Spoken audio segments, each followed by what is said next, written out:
Okay, good afternoon. Up till now, we have seen force measurement.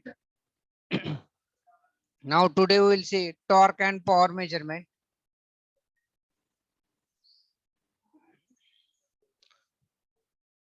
Therefore, to determine torque and power, we are using dynamometers.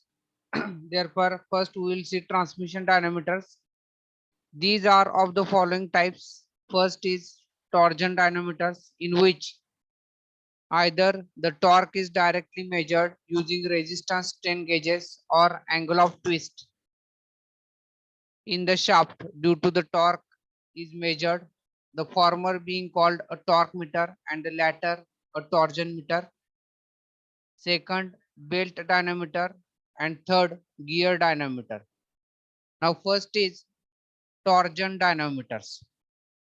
In a solid shaft of diameter d subjected to torque T, the following relations exist. T is equal to pi by 16 FSD cube. Then this gamma is equal to Fs upon G. G means modulus of rigidity, and epsilon 45 degree is equal to epsilon means strain at 45 degree is nothing but equal to gamma divided by 2. Therefore, torque T is equal to G theta into pi d raised to 4 divided by 32 L, where Fs is the shear stress induced in the shaft, G the shear modulus, gamma the shear strain, epsilon 45 degree the longitudinal strain in the shaft axis at 45 degree, small e, sorry, here theta is there, angle of twist over a length L.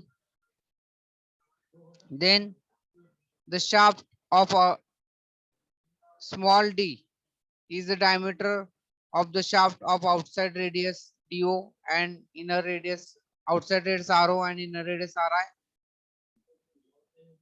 The relation for epsilon 45 degree and theta R. Epsilon 45 degree is equal to T R naught divided by pi G into R naught raised to 4 minus Ri raised to 4. Theta is equal to 2 TL divided by pi G into Ro raised to 4 minus Ri raised to 4. Thus, either epsilon 45 degree may be measured by resistance strain gauges, or theta may be measured by optical or electromechanical means in order to measure torque T. In order to increase the sensitivity, the shaft section has to be reduced at the point of measurement of strain in the shaft. Now next is torque meter. During torsion of cylinder, the principal strains, that is tensile or compressive, exist at 45 degree to the axis. These can be measured by bonded resistance gauges as shown in figure 4.14. The output increased by using 4 gauges so that the adjacent arms have strains of opposite nature. For taking signals in and out of the rotating shaft, slip rings and brushes are used as shown in figure 4.15. Therefore, this is 4.15. These are the slip rings, these are the brushes. The device is useful for both static and dynamic torque measurement. Torques over a range of 100 to 1 lakh Newton centimeter can be measured with this device. Therefore, this is the shaft. Here resistance strain gauges are attached R1, R2, R3, R4 circumferentially on the surface of the shaft, and these R1, R2, R3, R4 forms the 4 resistances of the Wheatstone bridge.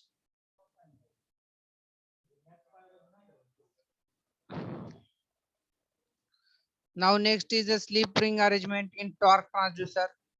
It is easier to measure strains rather than strains due to torque at 45 degree. So an arrangement using beams, figure 4.16, may be employed, in which the transmitted torque results in bending the beams.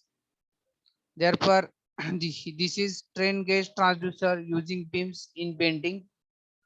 Therefore, these are the beams. A slip ring arrangement results in noise due to changes in contact resistance. A contacting type of arrangement such as the one in figure 4.17 is thus preferred. The bridge supply and output signals are transmitted between the rotating and stationary members through transformers. An AC bridge arrangement is employed which gets modulated due to torque. A demodulator is employed to eliminate the carrier frequency of the oscillator. Therefore, this is torque transducer non-contacting type. An optical arrangement is shown in figure 4.18. Due to the transmission of torque, the two discs A and B, this is the disc A, this is the disc B, mounted at a distance L, mounted at a distance L on the shaft, move relative to each other through an angle theta. This is recorded by the observer. Disc C is only to help in viewing the relative angular displacement of A and B. Therefore, this is the observer. When this shaft will rotate, this light is going to focus on this mirror and by the light source like this, and this is the observer. That observer will observe the angle reflected by this light beam. Now next is the use of proximity sensors for torque measurement. See that this is the shaft. Two gears are mounted on the shaft and this shaft is going to rotate. This proximity means the sensors which are in close contact. Figure 4.19 shows an arrangement using toothed wheels and proximity sensors of electromechanical types. Two identical toothed wheels are fixed on the shaft at a certain distance. The two proximity sensors produce output voltages with phase difference proportional to torque. Alternatively, an arrangement using photocells and a light source may be employed. Next is the belt dynamometer. A transmission type belt dynamometer is shown in figure 4.20. It consists of the driving pulley 2 and 3. This 2 and 3. 2 and 3 are guide pulleys mounted on a lever pivoted at P. Therefore, this is the lever at the end of which mass is attached. These 2 and 3 are the guide pulleys. This is the input, this is the output. Bigger pulley is the output pulley. Therefore, 4 is the driven pulley. If the effective belt tensions during running conditions are T1, T2. T1, T2 are effective belt tensions as shown in the figure. And M is the mass at the end of the lever for balance. Therefore, you can write down mgz is equal to T1 minus T2 into 2x. Therefore, output torque T is equal to T1 minus T2 into R4.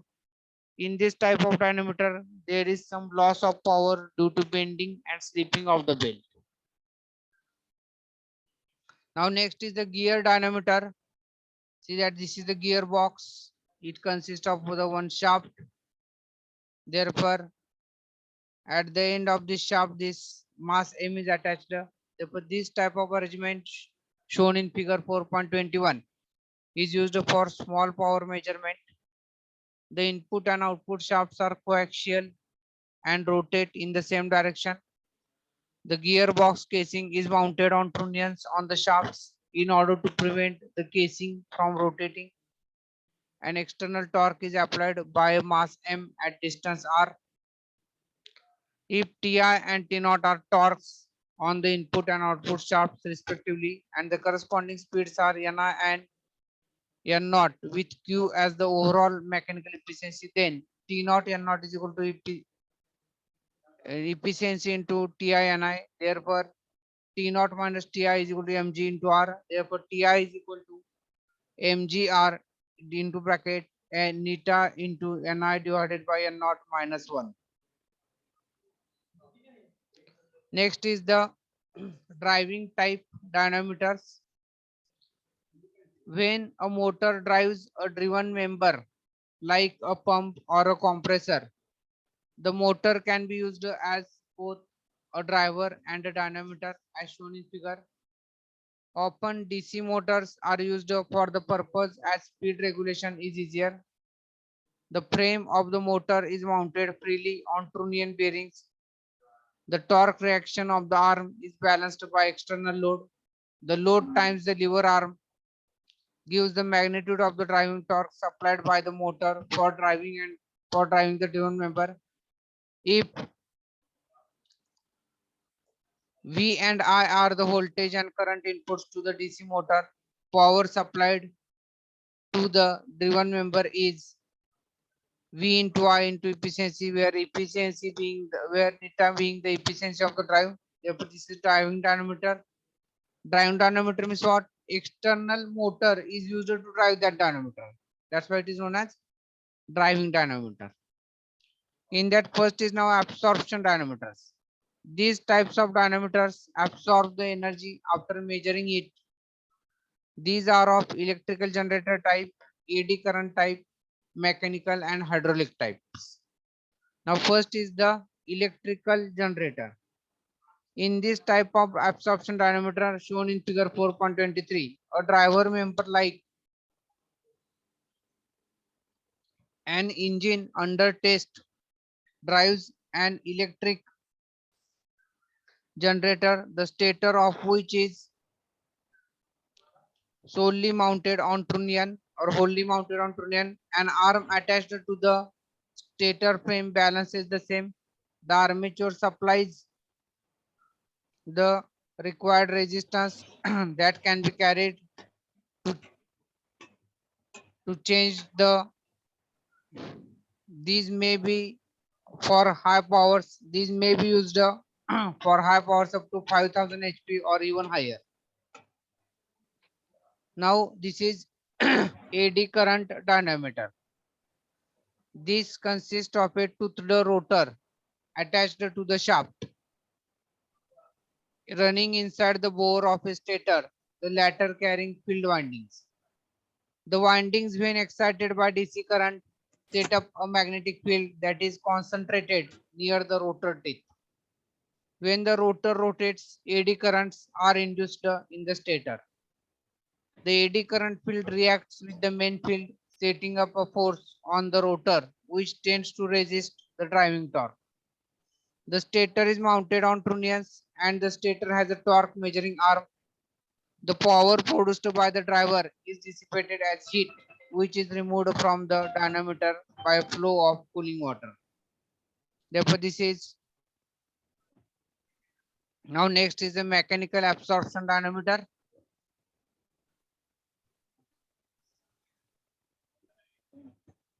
In such dynamometers, the friction of rope, band, or block brake absorbs the energy. Heat is dissipated by cooling the brake with water.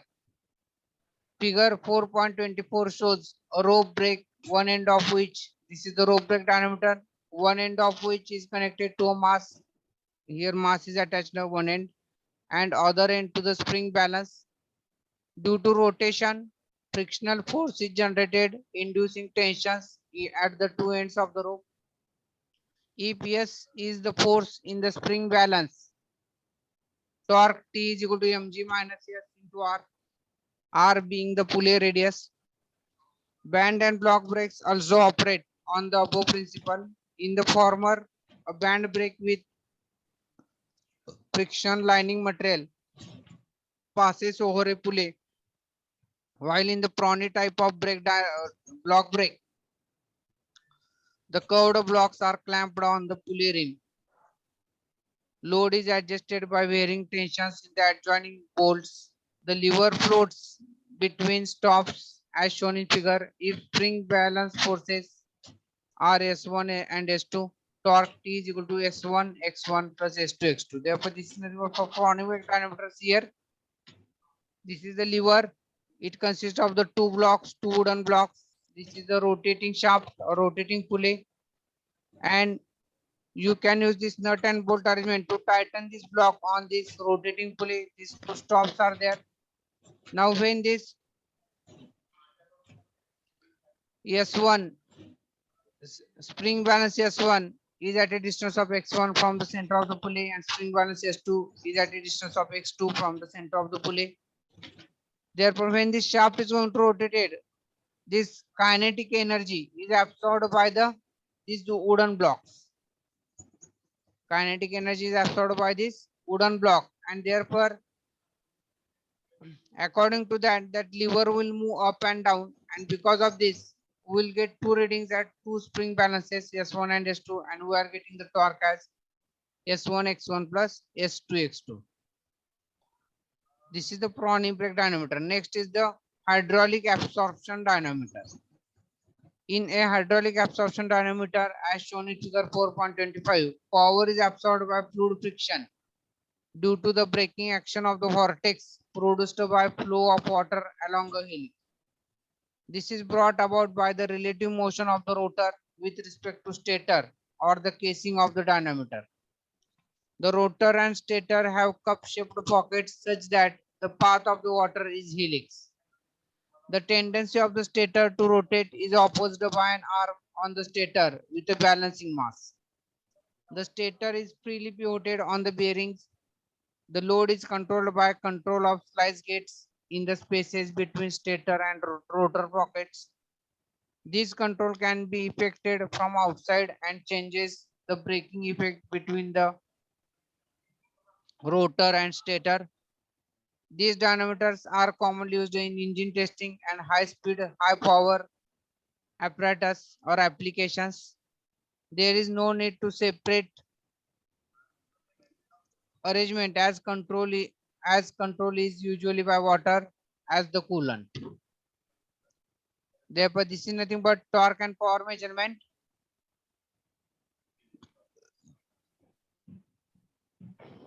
Now we will see chapter number 5.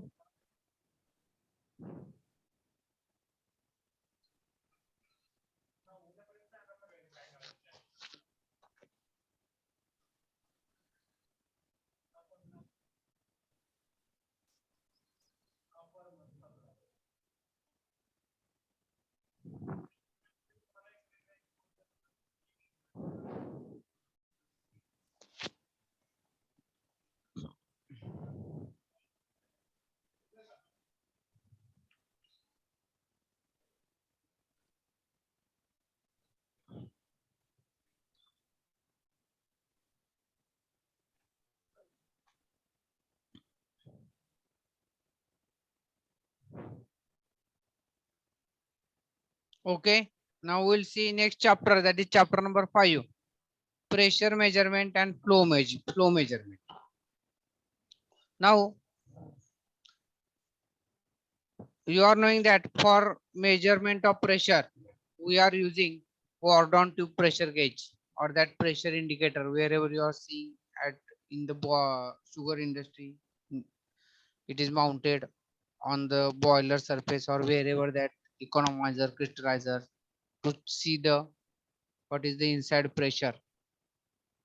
Therefore, essentially, there are two types of devices which can be included in this category. First is manometers and second is other using elastic elements.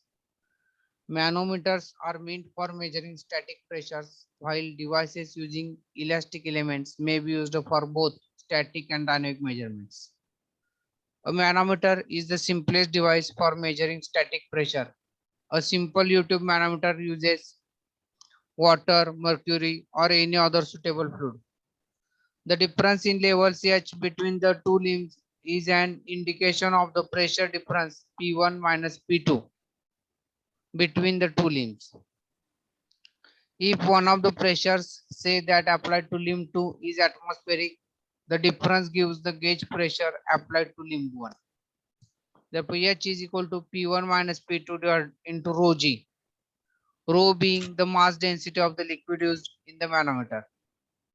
The desirable characteristics of a manometer fluid are: first, it should be non-corrosive and not have any chemical reaction with figure 5.1 U-tube manometer, chemical reaction with the fluid whose pressure is being measured. Second, it should have low viscosity and thus ensures quick adjustment with pressure change. Third, it should have negligible surface tension and capillary effects. Therefore, several types of modified manometers are available. Now, this is the U-tube manometer. One such device that is convenient to use is the cistern or well type manometer. See that this is the cistern or well type manometer as shown in figure 5.2. In this type, the well area is large. This is the well area, it is the large compared to that of the tube. Thus, only a single leg reading may be noted and the change in level in the well may be ignored. If P1 and P2 are the absolute pressures applied as shown, force equilibrium gives P1A minus P2A is equal to A into H rho G, where rho being the mass density of the liquid. Therefore, P1 minus P2 upon rho G is equal to H. If P2 is atmospheric, H is a measure of the gauge pressure applied at the well. Now, these are the elastic transducers: diaphragm, bellows, corrugated diaphragm, bourdon tube, capsule, helical tube. If pressure is applied to this elastic member, they are going to deflect by distance x. See that. Everywhere you will see either they are moving through a distance x horizontally or vertically. Now, elastic elements, when subjected to pressure, get deformed. The deformation, when measured, gives an indication of the pressure. These elements may be of the form of diaphragm, capsules, bellows, bourdon tube, or helical tube. The deformation may be measured by mechanical or electrical means. The devices are converted or are convenient to be used, can cover a wide range of pressures depending on the design of the elastic elements. This bourdon tube pressure gauge, its cross section is elliptical. Therefore, first is bourdon tube pressure gauge. See that pressure P, it is sensed by this elastic element. Elastic element is like what transducer. It converts one motion into another motion. Therefore, displacement X is there at the free end of this tube, and that free end is connected to this ratchet and pawl arrangement. And when this is going to deflect by X, this ratchet or this is the pawl, it will rotate, or this is the sector. You can call it as sector also. It will rotate by a small amount, and we are getting the deflection by a large amount. Therefore, a bourdon gauge is commonly used for measuring pressure. This incorporates an elastic bourdon tube. The elliptical cross section of the tube due to pressure tends to become round shaped. The tube uncoils since the inner and outer arc lengths remain almost equal to their original lengths. The motion of the end of the tube is amplified and indicated by a pointer moving on a calibrated scale. Usually an electromechanical transducer is used along with elastic element, especially when dynamic pressures are to be measured. The output voltage can be indicated or recorded by a suitable instrument or an oscilloscope or a recorder. Figure 5.10 shows a linear variable differential transducer type of pressure transducer. The motion of the bellows is communicated to the whose gives an output voltage proportional to it. Since bellows motion is proportional to pressure P, the output voltage is also proportional to pressure P. Therefore, see here, this is LVDT type pressure transducer. What is happening again? Same condition. This is the primary winding. These two are the secondary winding. This is the iron core. Now, when pressure P is applied, what will happen? These bellows will expand. This bellows is going to expand, or this core will move up. Therefore, the secondary windings in front of which maximum portion of the core is in front of that secondary winding. Therefore, maximum voltage is going to be induced in that secondary winding, And because of the difference between the two voltages between two secondary winding S1 and S2, we are getting the output and we are getting that value of the pressure. Now figure 5.11 shows a variable capacitance type pressure transducer. This is the capacitance. This beam and this fixed electrode acts as the capacitor. Now because of this pressure P, what will happen? This diaphragm is going to deflect. Therefore, this gap between the two electrodes reduces. Due to pressure P, the elastic diaphragm deflects, changing the capacitance between it and the fixed electrode. The output of the bridge is proportional to the pressure P. Similarly, a piezoelectric crystal can be used for measuring the dynamic pressure. A voltage is developed between A and B according to the pressure P applied. As discussed earlier, static variables cannot be measured with this type of transducer. Therefore, this is capacitive type transducer. This is piezoelectric type of transducer. When this pressure is applied, this piezoelectric material it gets distorted and a voltage or charge is produced, and we are getting that voltage or charge proportional to the pressure applied. This is piston type strain gauge pressure transducer. See that this is piston type.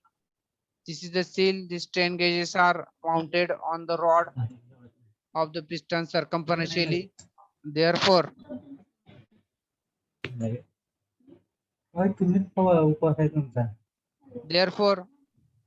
when pressure P is applied, there may be some resistance change either between R1, R2, R3 or R4, and we are getting the voltage.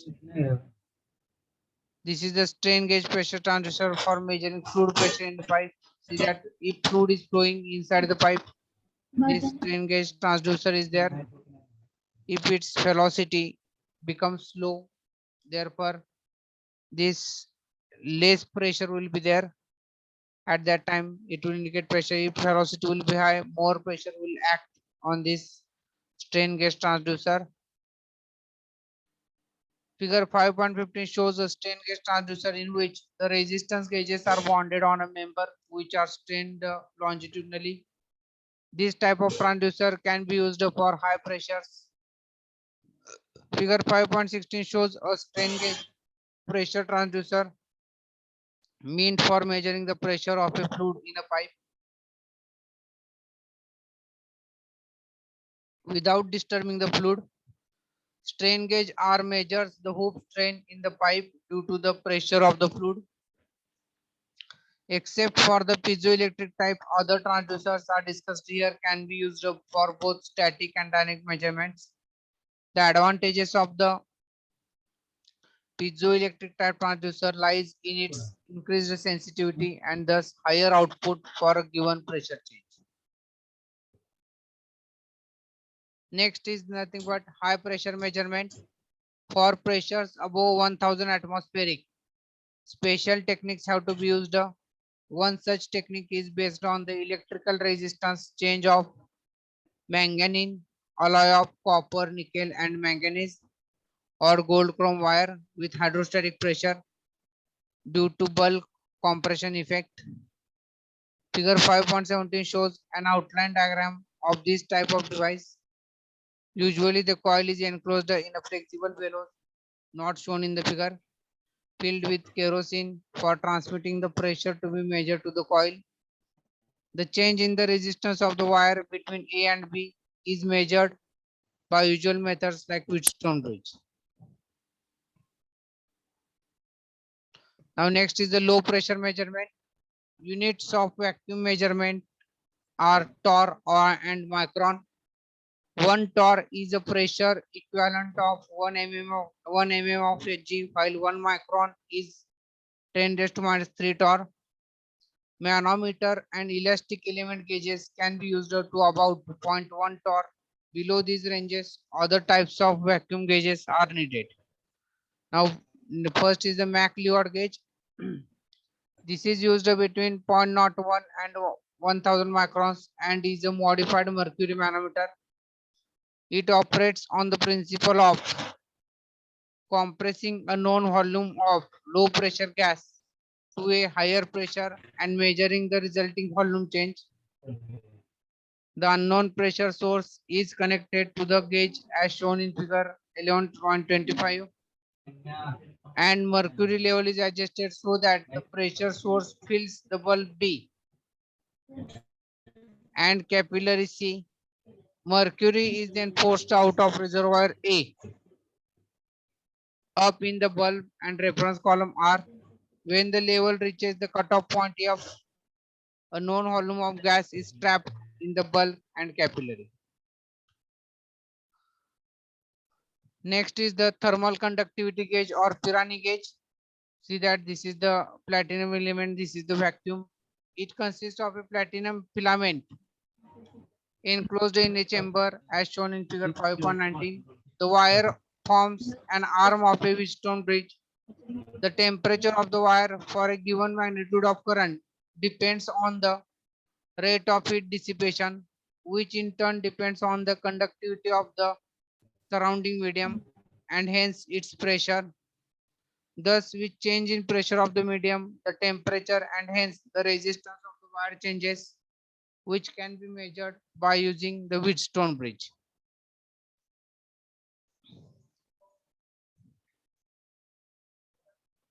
Now next is the ionization gauge. This is used for measurement of very low pressures of the order of 1 micron and below. The gauge consists of a triode vacuum tube. The heated cathode emits electrons which are accelerated by the positively charged grid. As the electrons move towards the grid, they ionize the gas molecules through collisions. See that when they will electrons will move, they will ionize. The plate is maintained at negative potential so that positive ions collect there, producing a plate current I1. The electrons and negative ions are collected by the grid. Electrons and negative ions are collected by the grid, producing a grid current I2. It is found that the pressure of the gas is given by P is equal to I1 divided by K into I2, where K is termed as the sensitivity of the gauge. Next is the Knudsen gauge. In this type of gauge, the gas chamber contains fixed plates F1 and F2. See that these F1 and F2 heated to and maintained at temperature T. Near these plates is a restrained movable vane V, such that the gap between the vane and fixed plates is less than the mean free path of the gas, whose pressure is to be measured. The vane is at gas temperature T0. The gas molecules rebound from plates F1 and F2 with greater momentum than from V, thus imparting a net force V, which may be measured by measuring the angular displacement of mirror M. Is seen that P is equal to K into F, where P is the pressure of the gas, F is the force, K is the constant. The Knudsen gauge gives an absolute measurement of pressure P, which is independent of gas composition.